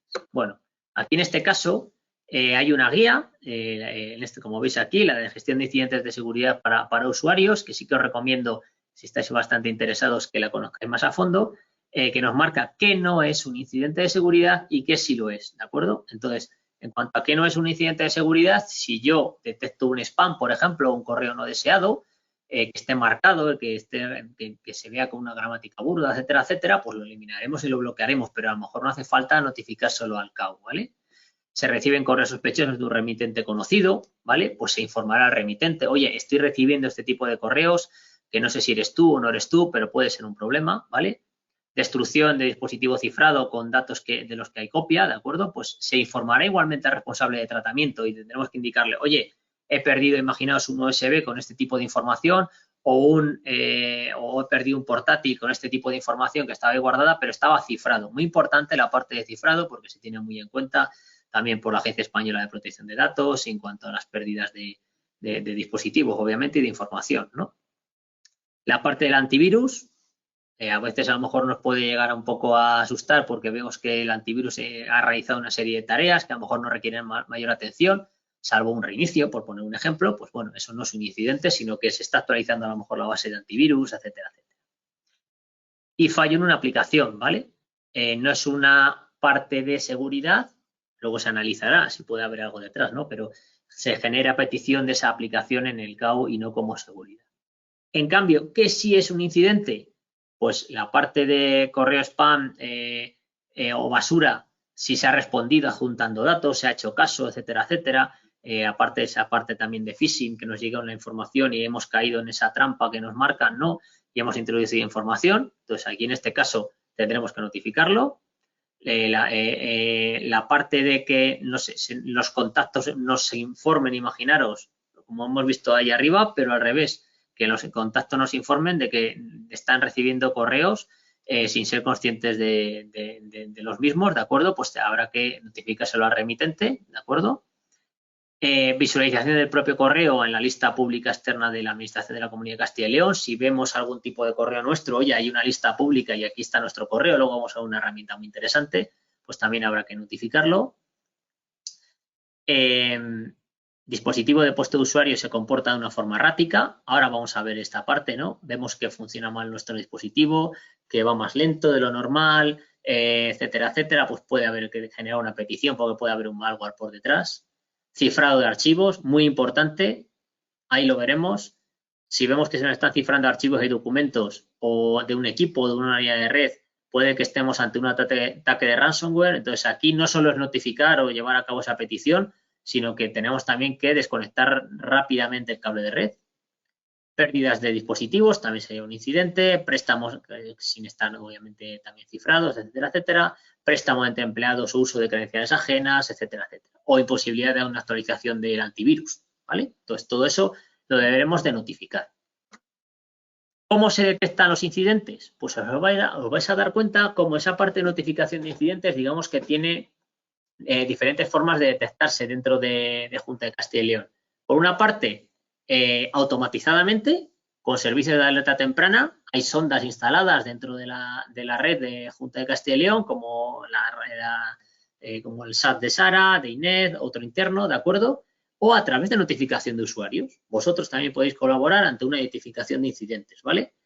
¿Qué puede ser o qué puedes detectar estos incidentes? Pues algunos de lo que ya hemos visto. Pérdida o robo de un dispositivo no cifrado con datos personales, notificación de terceros, compañeros que han recibido algún mail no enviado por nosotros. Oye, yo no te he enviado este mail, pero nos lo notifican. Oye, me está llegando este tipo de correos por tu parte. O correos sospechosos a los que se ha respondido, o hemos pinchado en un determinado link que se nos marcaba y hemos completado unos datos, o etcétera, etcétera, ¿no? Y nos damos cuenta de que hemos cometido un error, ¿vale? ¿Cómo detectamos este tipo de incidentes o cómo se detectan este tipo de incidentes? Pues aparte de lo anterior, ¿de acuerdo? Este tipo de incidentes también se detectan por comportamientos erráticos de los equipos. Imaginaos, pop-ups que aparecen, mucha publicidad, barras de tareas que se me aparecen que no teníamos predefinidas, ¿de acuerdo? O extensiones del navegador, ¿vale? Falsos antivirus que se nos marcan o falsas aplicaciones de soporte técnico, que es muy habitual que a lo mejor se nos marque una o incluso nos llamen diciendo que es soporte técnico. Hay que asegurarse, obviamente, de que son quien dice son, ¿no? Quien dice ser. El bloqueo o reinicio de equipo, comportamientos no habituales. Vemos que nuestro equipo se bloquea él solo, se reinicia, tiene unos comportamientos no habituales. Se ralentiza, está cada vez más lento, tarda mucho en arrancar, ¿vale? El disco duro trabaja sin cesar, etcétera, etcétera. Vemos que a lo mejor hace más ruido del normal, se calienta, ¿vale? Entonces, todo eso también puede ser un síntoma. Aplicaciones que no funcionan, ejecución de otras sin permisos y que haya, pues, por ejemplo, demasiado correo basura, desaparición de archivos, etcétera, etcétera, ¿vale? Todos estos son síntomas o comportamientos del equipo que nos deberían de hacer un poco sospechar. Puede que estemos ante un spyware, un adware, como veíamos en el primer caso, que haya un determinado troyano, ¿de acuerdo? Que estemos dentro de una red de botnet, que son redes un poco para que tenemos que tener en cuenta y que nos está causando un problema, no solo a nosotros, sino también a terceros, un determinado gusano, ¿vale? Que se replica, se va metiendo por determinadas redes. Podemos incluso ser víctimas de minería o criptominado que estén utilizando nuestro equipo y por eso se ralentiza tanto para hacer ese criptominado. Y por último, si nos damos cuenta, muy importante, que se cifran archivos y documentos, pues probablemente estamos ante un ataque de ransomware, ¿no? Pues debemos de en todo momento desconectar el cable de red, desactivar la red inalámbrica y luego generar esa petición a Sista, que es la herramienta de notificación de incidentes. Daros cuenta, ahí tenemos diferentes tipos de amenazas que podríamos tener, o de virus, de malware, ¿vale? No he querido entrar en qué es cada uno para no entrar tan a fondo en esa parte, pero sí que en detectar los comportamientos que nos deben de hacer sospechar, ¿vale? El último es muy relevante, seguro que habéis oído hablar de él y cada vez es, digamos, más habitual. En este caso, hay diferentes tipos de ransomware, ¿de acuerdo? Entonces, en este caso es muy importante porque se nos puede cifrar tanto el disco duro como todo lo que esté conectado a ese disco duro y lo que luego nos pidan, habitualmente nos piden un rescate, nos piden dinero, etcétera, etcétera, ¿no? Entonces, aquí en este caso es algo también peligroso para la información. ¿Qué hago si detecto estos síntomas? ¿Cómo debo actuar? ¿A quién se lo notifico? Pues ahí tenéis la parte de Asista 3, como decíamos, ¿no? En el entorno de Asista que veis ahí, durante las 24 horas del día, seleccionando la parte de seguridad, ¿de acuerdo? Pues notificáis el tipo de incidente que podéis llegar a tener. Si os dais cuenta, en la parte de seguridad hay una clasificación diferente de accesos, de código malicioso, de spam, etcétera, etcétera, y a partir de ahí ya se genera la incidencia, digámoslo así, y se empieza a actuar. Si somos usuarios internos, también lo podemos hacer a través de asistencia telefónica, de ese teléfono interno, ¿de acuerdo? Si es usuarios internos, a través del 012, y luego también, pues, el interfaz técnico web, sección solo para técnicos, ¿no? Pero tenemos que tener en cuenta siempre, lo primero, Asista 3, y si no pudiera utilizar Asista 3, pues poner un ejemplo, he tenido que apagar el equipo, he tenido que quitarle de la red, etcétera, etcétera, pues tendremos que hacerlo por una asistencia telefónica. Os dejo aquí esa clasificación, pero bueno, para que veáis cómo es la clasificación de seguridad, incumplimiento de normas, un phishing, malware, elegimos lo que creemos que es más adecuado, falta de disponibilidad, interrupción de servicios, un fraude, etcétera, etcétera, ¿vale? Que hay vulnerabilidades, vemos que hay un posible agujero de seguridad, también debemos de notificarlo, ¿vale? Y porque con un poco la estructura arriba en el buscador, también puedes, oye, esto es un phishing. A mí me ha llegado un correo en el que me decían, por poner un ejemplo, que era un determinado banco y he introducido datos, etcétera, etcétera. Os ha hecho pasar por una determinada administración y he entrado y he introducido datos y luego me he dado cuenta de que no era, pues esa parte de los engaños también debemos de notificarla, ¿vale?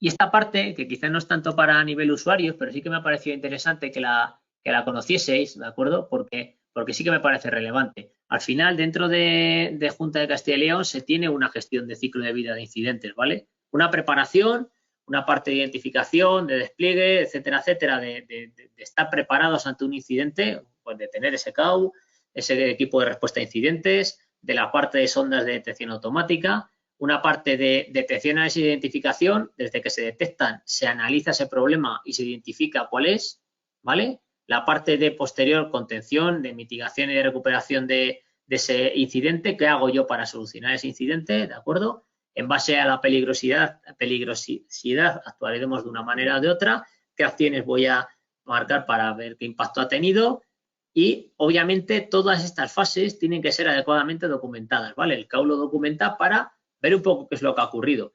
Y luego, posteriormente, o incluso durante el incidente, habrá una parte de actividad post-ciberincidente, es decir, analizar cómo hemos actuado, si lo hemos hecho bien o tenemos algún margen de mejora y obviamente, qué coste me ha supuesto, qué ha sido la causa originaria y qué medidas puedo llevar yo a cabo, ¿vale? Entonces, la gestión de ciberincidentes es un proceso bastante complejo y es un proceso que lleva todas estas fases, como veis ahí, ¿de acuerdo? Desde preparación hasta la detección, análisis e identificación, cómo lo soluciono, cómo recupero mis sistemas y la posterior actividad post-incidente.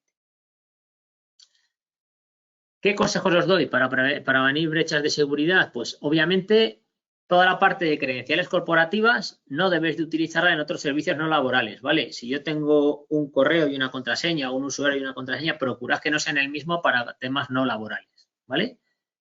Finalizar siempre sesión al acabar, etcétera, etcétera, ¿vale? De trabajar. Contraseñas diferentes en diferentes sitios o servicios. Sé que eso es complicado, pero hay herramientas que nos ayudan a guardar esas contraseñas de forma segura. El uso de la VPN en dispositivos digitales, ¿de acuerdo? La habilitación del doble factor de autenticación en muchos casos, si se permite, es muy útil, ¿de acuerdo? Y cada vez va a ser más general para que lo tengamos también en cuenta. Eliminar la información obsoleta si no se debe conservar y comprobar periódicamente por las unidades de locales, las unidades de red. No utilizar la dirección de la Junta como un correo alternativo, ¿de acuerdo? A otros servicios no laborales. Y monitorizar listas públicas de Internet, ¿vale? Luego veremos algún aspecto en ese sentido, con el fin de conocer direcciones corporativas que puedan tener afectación de spam o de phishing. Ahí vamos a ver cómo hay servicios que lo hacen y ya se controla internamente desde la Junta, claro. En cuanto al uso seguro de Internet y del correo electrónico, pues aquí en este caso tenemos tanto, como hemos visto, como os decía al principio, tenemos tanto unas normas como unos consejos, ¿vale? Voy a empezar con el correo electrónico, ¿de acuerdo? Hemos visto aquí la parte de incidentes, ¿de acuerdo? Y la parte de correo electrónico, ¿vale? Utilización de clientes de correo autorizados. Si está autorizado el Outlook, utilizaremos el Outlook o los que estén autorizados, ¿de acuerdo? Junto con los mensajes que puedan transmitirse, ficheros adjuntos, excepción de ejecutables, ficheros de código, script, no debemos de adjuntar ese tipo de ficheros, ¿vale? Direcciones de correo de la administración son de ámbito laboral y por un uso profesional únicamente, ¿de acuerdo? Entonces, debemos de tenerlo en cuenta, un poco en la línea de lo que hemos visto antes. La cuenta de correo es individual, el usuario es responsable de actividades realizadas con la misma, ¿vale? Y el acceso externo por dispositivo móvil debe de ser autorizado previamente, ¿de acuerdo? Hay unos correos colaborativos que tendrán la protección adecuada y los miembros estarán identificados. Si hay un correo corporativo de una determinada cuenta de correo, pues de un determinado servicio que lo recibís varios, tendremos que identificar siempre, oye, quién tiene acceso a ese correo, quién puede ver ese correo y quién puede enviar también correos a lo mejor a través del mismo. Protección y credenciales suficientemente seguras y robustas en cuanto a política de contraseñas.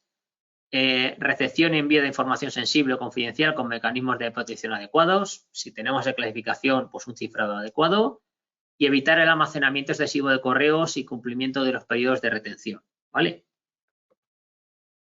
¿Qué debo de tener en cuenta a la hora de enviar un correo? Lo primero, verificar los destinatarios, ¿vale? Sé que son normas que a lo mejor indicáis, bueno, estos son un poco las habituales, ¿no? Pero sí que es importante antes de enviar un correo electrónico, que a todos a veces nos pueden las prisas, verifico, oye, ¿son estos los destinatarios adecuados? Sí, lo puedo enviar, ¿vale? Y obviamente si no tienen relación entre ellos, la parte de copia de carbono oculta, que se solía llamar anteriormente, o de correos ocultos, para que las direcciones no implicadas directamente no se vean afectadas, ¿vale? Es algo que a lo mejor lo vemos ya general o que ya se debería de hacer, pero que yo sigo recibiendo correos abiertos, que está incluido el mío y el de otras personas que a lo mejor no conozco. Por lo tanto, es bueno el recordar, ¿vale? Al recibir un mail, asegurarnos de la identidad del remitente antes de que éste abra el mensaje. Muy importante en esta parte, cuando recibimos un mail, a lo mejor vemos la identidad del remitente, fijarnos bien en que el correo electrónico efectivamente es de ese remitente, que no es otro que se está haciendo pasar por él, ¿vale? Entonces, tenerlo muy en cuenta, ¿vale? También verificar bien qué es lo que nos dice ese correo y echarle un vistazo tranquilamente antes de hacer cualquier acción con el mismo para ver que es correcto y que no nos supone ninguna amenaza, ¿vale? Y obviamente hay que eliminar y todo el tipo de correos de spam, de suplantación de identidad, que sean sospechosos, pues debemos de eliminarles, ¿vale? No hacerles caso y obviamente también toda la parte de enlaces o de adjuntos sospechosos, mucho cuidado con ellos y no tampoco tenemos que tenerlos en cuenta, ¿vale? Y la parte de configuración de correo siempre se hará primando la seguridad y la protección en la apertura, ¿vale? Usos prohibidos. Suscripción y comunicación de correo electrónico corporativo y servicios no relacionados con la actividad profesional. A la hora de suscribirnos a determinados servicios, pues muy importante no utilizar el correo corporativo, ¿de acuerdo? Que no tengan nada que ver con nuestra organización. Prohibido redirigir cuentas corporativas a correos externos. Lo hemos visto ante las normas de uso de usuario, pero aquí se refleja también en estas normas. Prohibir interceptar, leer, borrar o enviar, copiar contenido de mensajes de otros usuarios, obviamente. Prohibida la conexión a servidores de correo no corporativos. La utilización de herramientas que intenten ocultar la identidad del emisor, ¿vale? Y el uso abusivo del correo electrónico en cuanto a envíos masivos, exceso de adjuntos, envío de malware, etcétera, etcétera, ¿vale? Y por último, como esta parte de correo electrónico que veis aquí, sí que os recomiendo esta herramienta. Sí que es verdad que dentro de Junta de Castilla y León ya están suscritos. Si alguna vez hay una brecha de seguridad en un servicio en el que está afectado un correo @jcil, pues reciben una notificación para ver cómo tienen que actuar. Pero de cara a que vosotros lo conozcáis, si no conocíais esta herramienta que se llama Have I Been Pwned, ahí si vais a su página web, que es la que veis ahí, ahí podéis introducir vuestro correo electrónico para ver si está dentro de alguna de las brechas de seguridad que ellos tienen ahí reflejadas, ¿vale? Lo que hace esta página web, que es muy útil, es, tenemos unas determinadas brechas de seguridad o tienen unos determinados servicios que han tenido brechas de seguridad y ellos van un poco indicando, si yo entro con un correo electrónico, siguiendo unos determinados pasos me indican si ese ha sido filtrado en una determinada brecha de seguridad, ¿vale? Bastante útil. Ya os digo que a nivel corporativo, en la propia Junta de Castilla y León se utiliza y a ellos les llegan esos avisos, a lo mejor pues ha habido una brecha de seguridad de este servicio y un correo @jcil pues está dentro de los que están dentro de esa brecha de seguridad y por lo tanto pues no, avisa, ¿de acuerdo? En cuanto a normas de navegación web, pues las normas que se nos indican es que habrá que definir diferentes perfiles de navegación dependiendo de los usuarios y los destinos concretos, requiriendo autorización al resto, ¿de acuerdo? Habrá destinos no autorizados por considerarse peligrosos. Esta parte sí que es importante y cada vez más general en todas las organizaciones, que tenemos unos determinados destinos concretos o unos destinos no autorizados que se van añadiendo a lo mejor en la parte, imaginaos, de reglas del firewall, etcétera, etcétera, de que determinadas aplicaciones no se puedan tener acceso, ¿vale? O destinos de páginas web porque se consideran peligrosos. Y el respeto, desde el respeto a la intimidad y protección de datos del usuario, pues se podrá acceder a la navegación web, esa parte de monitorización, para ver esa parte de riesgos de seguridad, ¿de acuerdo? ¿Qué buenas prácticas debo de tener en cuenta? Pues siempre comprobar qué página web estoy visitando, ¿vale? Aquí os dejo a la derecha esa parte, bueno, en este caso del Banco Santander, si os dais cuenta, a plena vista son muy similares y cada vez, como vemos, lo hacen mejor los malos, como yo digo. Entonces, a través de phishing, de otras técnicas, podemos estar visitando una página web que no es la que yo creo. Entonces, nos van a intentar engañar, llevarnos a webs que nos hacen pasar por otros organismos. En este caso he puesto el ejemplo de bancos porque es bastante habitual y recibiréis bastantes correos en ese sentido, intentando hacer pasar por ellos, pero ahí tenemos desde ahora que estamos con la parte de campaña de la renta, hacerse pasar por la agencia tributaria y otro tipo de... Siempre lo que está un poco, entre comillas, de moda o esa tendencia, pues ahora está el tema de declaración de la renta, nos llegarán correos intentando hacer pasar por la parte de declaración de la renta. O incluso han utilizado la parte de la guerra de Ucrania para hacer llegar correos de ayuda, etcétera, etcétera, ¿no? Siempre estar atento a ese tipo de correos, ¿vale? Mantener siempre el navegador actualizado para a la hora de visitar webs que no nos puedan afectar. Fijarnos siempre en la URL, esa es la solución para estos intentos de phishing, siempre a la hora de hacer una página web, echar un vistazo a la URL. ¿Es realmente, en este caso, la de Banco Santander o la del servicio al que yo estoy accediendo o es otra? ¿Vale? Entonces, mucho cuidado con esto y fijarse siempre que sea HTTPS, que significa la S siempre de seguridad, ¿de acuerdo? Que sea una web segura, ¿vale? En el navegador puede haber plugins, extensiones, seguridad, etcétera, etcétera. Deberíamos de revisarlo periódicamente. Esa parte, en la parte de configuración que suele haber en la parte superior, lo podéis echar un vistazo. Evitar guardar contraseñas en el navegador cuando te da la opción de recordar contraseña. Daros cuenta que es una posible, si ese navegador puede ser comprometido, pues a lo mejor también puede ser comprometida esas contraseñas. Mucho cuidado con las wifi abiertas, obviamente, siempre lo recuerdo. Y no olvidar cerrar sesión si hemos entrado desde un sitio no habitual y que nos ha requerido un registro, además, pues siempre cerrar esa parte de cerrar sesión, ¿de acuerdo? Vamos ya con la última parte, la parte de gestión de información sensible y de carácter personal. Esta parte la voy a pasar bastante rápido, ¿no? Pero la adecuada gestión de la información y de los datos de carácter personal es un aspecto fundamental, ¿de acuerdo? Que se tiene muy en cuenta tanto en el Reglamento General de Protección de Datos como en el ENS y que es fundamental para cualquier organización y obviamente también para la Administración de la Comunidad de Castilla y León. En cuanto al Reglamento General de Protección de Datos, siempre hay que tener en cuenta, como bien sabéis, que tenemos la legitimación para tratar los datos personales, que se ha dado la información adecuada para el tratamiento de los datos personales, que hay unos procedimientos de ejercicio de los derechos, ¿vale? Medidas de seguridad adecuadas. Si tratamos datos de categoría especial, como puede ser datos de salud, obviamente esas medidas de seguridad y ese tratamiento tiene que ser mucho mejor que si no los tratamos, ¿de acuerdo? Siempre adecuar esa medida de seguridad al tipo de tratamiento que hacemos. Interesante la parte de encargados de tratamiento y los contratos de encargado de tratamiento y los corresponsables de tratamiento. Creo que esta parte de 2018 que salió, que digamos empezó a aplicar el reglamento, ahora se ha mejorado muchísimo. Yo ya lo veo en la mayoría de administraciones públicas, ya esa parte de firma de contrato de encargado de tratamiento. Comunicación de violaciones de seguridad, que ya hemos visto. Contacto del delegado de protección de datos. Tener en cuenta quién es nuestro delegado de protección de datos, que dependemos un poco de nosotros, pues si hay que ponerse en contacto con él.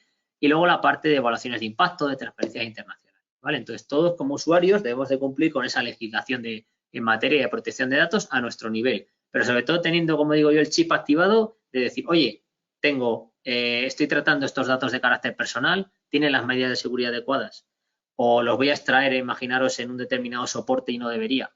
O voy a recoger estos datos de carácter personal a través de un determinado formulario he hecho la información adecuada, qué legitimación tengo para recoger estos datos, ¿no? Toda esa parte es importante y en caso de que no lo tengamos claro, seguir los cauces adecuados para consultárselo al delegado de protección de datos o al servicio determinado, ¿vale? Y en cuanto a la parte de gestión de información sensible, os dejo aquí, que lo quiero que lo veáis por encima porque lo vais a ver cada vez más habitualmente. Hay una regla, digamos que se nos marca una determinadas reglas, hay una norma, de hecho, en la parte de la Junta, que nos hablan del nivel de difusión de la documentación de seguridad a las personas que lo necesiten. Aquí estamos hablando de documentación relacionada con seguridad, que tiene que ser la de mínimo privilegio, obviamente, como se marca siempre. Seguridad es del diseño por defecto, el Privacy by Design, Security by Design, que en este caso únicamente que tengamos siempre la privacidad en cuenta y la seguridad en cuenta en cualquier desarrollo de aplicación o de servicio, ¿de acuerdo? Que vamos a tener en cuenta. Y el etiquetado de la información y de los documentos relacionados con seguridad, ¿vale? Se ha fijado en una norma internacional, el Traffic Light Protocol, el TLP, más conocido como TLP, que nos marca, si os dais cuenta, diferentes niveles de clasificación, ¿vale? Uno rojo, limitada a personas muy concretas y que tiene un impacto en privacidad, reputación y operaciones. Receptores no deben compartir esa información cuando lo reciban, es un nivel rojo, ¿vale? Un nivel naranja, distribuida de forma limitada, pero que supone a lo mejor un riesgo y solo pueden compartir con miembros de su organización. Un nivel verde, que es una información útil para las organizaciones que participan con nosotros y para terceros también, y se puede compartir con organizaciones afiliadas, miembros del mismo sector, etcétera, etcétera, ¿vale? Un ejemplo de esto es, si lo tenéis aquí a la derecha, la NORM 1050 de documentación de seguridad, si os dais cuenta, de marzo de 2022, es un TLP green, ¿vale? Entonces estaríamos en este nivel de clasificación. En cambio, habrá otro tipo de documentación, imaginaos, de difusión limitada o confidencial, que puede ser un TLP red, rojo, ¿vale? Y luego el último, el TLP white, el blanco, que no supone riesgos de mal uso dentro de las reglas de difusión de información pública, ¿vale? Se puede compartir sin restricciones. Sería información pública, ¿vale? Por ejemplo, ¿por qué pongo ahí la política como ejemplo? La política está publicada en digamos, a nivel de boletín, ¿de acuerdo? Es una información, digamos, pública, ¿vale? Entonces, en este caso se podría compartir y se podría, oye, tenemos esta política de seguridad que todos cumplimos y que debemos de cumplir, ¿vale? Por poneros un ejemplo de documentos que ya hemos ido viendo. Pero daros cuenta, sobre todo quería que vieseis esto, pues si os encontráis con algún tipo de documento con este nivel de clasificación por colores, ¿vale? Y a nivel un poco de vosotros, pues tendrá que haber una categorización para clasificarlo y habrá unos diferentes niveles concretos, ¿vale? Desde información secreta, esta parte está, digamos, más por desarrollar, pero la dejo aquí porque la tenéis en cuenta, de alto grado de seguridad, ¿vale? De categoría secreta, alto grado de protección de información confidencial, ¿de acuerdo? Información interna para protecciones leves para fortalecer la seguridad y la información pública que no hace falta medidas de seguridad especiales de protección, ¿vale? Porque veáis cómo esto se va a desarrollar y cada vez va a haber una mayor categorización, digamos, de la información. Soportes, ¿vale? Debemos de evitar en la medida de lo posible el uso de los soportes, ¿vale? Para manejar la información, ya que son un gran riesgo para la seguridad. Entonces, aquí en este caso, muy importante en cuanto a normas, no conectar dispositivos sospechosos a nuestros equipos, puede haber un riesgo y podemos tener un problema. Si tenemos que enviar información de gran tamaño, tenemos ahí la herramienta JCIL Transfer, que seguro que muchos ya la conocéis. En este caso podemos utilizarla. Lo mismo para correos electrónicos. Oye, quiero enviar un correo de muchísimo tamaño, pues a lo mejor lo subo a JCIL Transfer, pongo ahí esa clasificación, ese tiempo, etcétera, etcétera, y lo mando de una forma segura, mandando el enlace. Soportes etiquetados no deben revelar el contenido, pero sí el nivel de seguridad, ¿de acuerdo? Si debemos utilizar lo mismo, este dispositivo, pues que sea cifrado, de acuerdo al nivel que tengamos en el ES, ¿vale? Y una vez cumplido el objetivo, borrar la información de una forma segura, ¿vale? Hay diferentes herramientas para hacerlo. Aquí os dejo ese pantallazo de JCIL Transfer. Si os dais cuenta, seguro que lo conocéis, ¿no? Pero es bastante sencillo. Vosotros arrastráis ahí los ficheros que queréis enviar, se va a crear, digamos, esa descarga y ponéis el periodo de retención y la contraseña, que a lo mejor se la podéis pasar. Imaginaos que enviéis esto por mail, llamáis por teléfono, oye, te he pasado un mail, la contraseña es esta, y únicamente ese usuario pues podrá descargarse esa información en el periodo que hayamos elegido, ¿vale? Una herramienta muy útil que nos marca una seguridad que además es mucho más operativo porque no mandamos correos de grandísimo tamaño y en muchos casos nos vamos a evitar el uso también de soportes que son algo a lo mejor más peligroso, ¿vale? En cuanto a dispositivos móviles, pues creo que todos utilizamos ya un dispositivo móvil, que se han puesto bastante indispensables y de cara a la ciberseguridad pues hay que tenerlos en cuenta, ¿vale? ¿Qué normas tenemos? Pues dentro de JCIL habrá un inventario de dispositivos móviles corporativos y a quién se han asignado, ¿de acuerdo? Se debe seguir un proceso de autorización, ¿vale? De acuerdo a requisitos, a condiciones, etcétera, etcétera, que se deben de cumplir. No todo el mundo tendrá acceso a ese tipo de dispositivos, se da un proceso de autorización. El propietario, siempre hay que tenerlo en cuenta, es la Administración de la Comunidad de Castilla y León y si hay un uso inadecuado incluso se puede retirar ese tipo de dispositivo móvil. La custodia y el cuidado de responsabilidad del usuario y habrá unas medidas de seguridad que se van de mantener, ¿vale? Que ahora entraremos un poco en ellas, ¿vale? Aparte de la seguridad en el transporte. Se deben de configurar de una forma segura y en la medida de lo posible, si estos lo posibilitan, tener un cifrado para mantener la confidencialidad, ¿vale? Caso de incidente, lo hemos visto ya antes, notificación a Administración de la Comunidad de Castilla y León, como hemos visto por los otros medios, ¿vale? En caso de que tengamos una parte de retirada de dispositivo, obviamente está prohibida la manipulación de estos soportes, los famosos jailbreak que se llaman, pues esto está prohibido. También está prohibido la desactivación del antivirus, entonces tenemos que tenerlo en cuenta. Y cuando se retire, ¿vale? En caso de puesto de cambio de puesto, de extinción de la relación, pues se deberá de comunicar inmediatamente, ¿vale? En cuanto a dispositivos propios, prohibida la conexión en principio salvo autorización, entonces primero tendremos que, si queremos utilizar un dispositivo propio, tener esa autorización adecuada. A una autorización de conexiones y de responsables de los sistemas de información que nos den esa autorización y tendremos una normativa de accesos remotos que hemos visto también en las condiciones de uso de los usuarios, la deberemos de cumplir también, ¿vale? Que utilicemos nuestro propio dispositivo de terceros o de empleados, Bring Your Own Device, que se llama, no significa que no debamos de cumplir con unas condiciones determinadas, ¿vale? Consejos, ¿vale? Aquí os he dejado a la derecha, periódicamente seguro que hay manuales de buenas prácticas y los que los tenéis que tener en cuenta, ¿vale? Os he dejado a la derecha un ejemplo de consejos que os dan, ¿no? Pero obviamente no dejar el dispositivo desatendido sin el bloqueo activado, ¿vale? Protección de acceso robusta en cuanto al desbloqueo de la pantalla, bien sea por código, bien sea por la forma que hacemos en la pantalla, etcétera, etcétera. Mantener o hacer uso de las opciones de cifrado del dispositivo en caso de que las tenga. Actualizar las aplicaciones del sistema operativo periódicamente. La mayoría de actualizaciones que recibimos en muchos casos de aplicaciones de sistemas operativos son de seguridad. Por lo tanto, debemos de intentar mantener actualizados los mismos. Hacer copias de seguridad periódicas o programadas, ¿vale? Deshabilitar interfaces de comunicación que no se estén utilizando. Eso es una recomendación bastante habitual. Yo no estoy utilizando los datos, lo deshabilito. O no estoy utilizando el Bluetooth porque lo tengo conectado, ¿vale? De esta manera también podemos evitar ciertos ataques, ¿de acuerdo? Y evitar la conexión a Wi-Fi abiertas. Muy importante, el tema de Wi-Fi abiertas es una fuente de problemas, ¿de acuerdo? En el sentido de que si nos conectamos a una Wi-Fi abierta, se puede detectar esa conexión y dependiendo de lo que utilicemos, pueden estar viendo lo que estamos haciendo, ¿no? O marcarnos un ataque. Y por último, la parte del teletrabajo, pues obviamente, sobre todo desde la llegada de la pandemia, pues ha cambiado la forma de trabajar, ¿vale? También la conciliación laboral, que cada vez es más importante, como debe ser, ¿no? Pues también ha traído el auge del teletrabajo. Entonces, con el teletrabajo, obviamente, también pues han venido unos nuevos riesgos, ¿vale? Un nuevo cambio de ubicación, una seguridad física, digamos, diferente y también un cambio del uso de los recursos que debemos de gestionar. Entonces, en este caso, en cuanto a medidas o normas, pues quien tenga la modalidad de teletrabajo, pues puede o bien utilizar sus propios dispositivos, y hemos visto ya algunas de las normas a tener en cuenta, aunque se fuesen dispositivos móviles, ¿no? O utilizar portátiles, dispositivos móviles proporcionados por la propia organización, ¿vale? ¿Cuál es el principal objetivo que debemos de tener si yo hago teletrabajo? Yo soy una persona que tengo autorizada el teletrabajo, llevo a cabo teletrabajo. ¿Cuál es mi principal objetivo? Bueno, pues el principal objetivo que tengo yo para cuando yo hago teletrabajo es que mi seguridad en mi lugar de teletrabajo se equipare al lugar de trabajo habitual que tendría, ¿de acuerdo? Entonces, en este caso, ese es mi objetivo.